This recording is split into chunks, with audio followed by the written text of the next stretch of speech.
শবে বরাত এমন একটি রাত যখন আল্লাহ তার বান্দাদের জন্য বিশেষ রহমত ও মাগফিরাত বর্ষণ করেন। তাই এই রাতের ইবাদত মুসলমানদের জন্য বিশেষ গুরুত্ব বহন করে। মহান আল্লাহ শবে বরাতে তার বান্দাদের জন্য এক বিশেষ রহমতের দরজা খুলে দেন।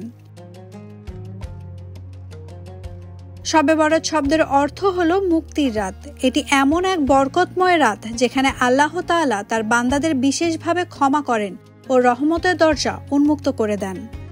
শাবান মাসের 14 তারিখ দিবাগত রাত মুসলিম উম্মাহর গুনাহ মাফের জন্য একটি দারুণ সুযোগ এনে দেয়। এ রাতে আল্লাহ তাআলা তার বান্দাদের জন্য গুনাহ মাফ করেন, তাদের কল্যাণের জন্য দোয়া কবুল করেন।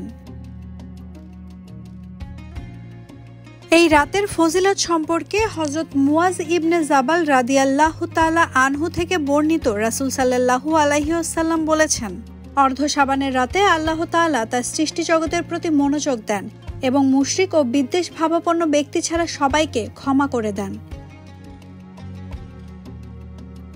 অন্যদিকে এই রাত সম্পর্কে হযরত ইবনে ওমর রাদিয়াল্লাহু তাআলা আনহু বলেন, 5টি রাত এমন আছে যে রাতের দোয়া ফিরিয়ে দেওয়া হয় না।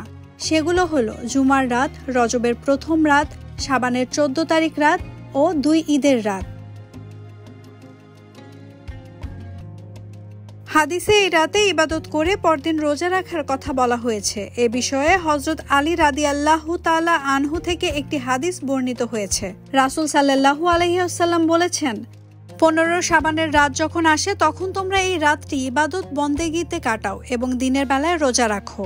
তবে এই রাত সম্পর্কে বিভিন্ন মতামত থাকলেও বিজ্ঞ আলেমদের মতে এই রাতের বিশেষ গুরুত্ব অস্বীকার করার কোনো সুযোগ নেই।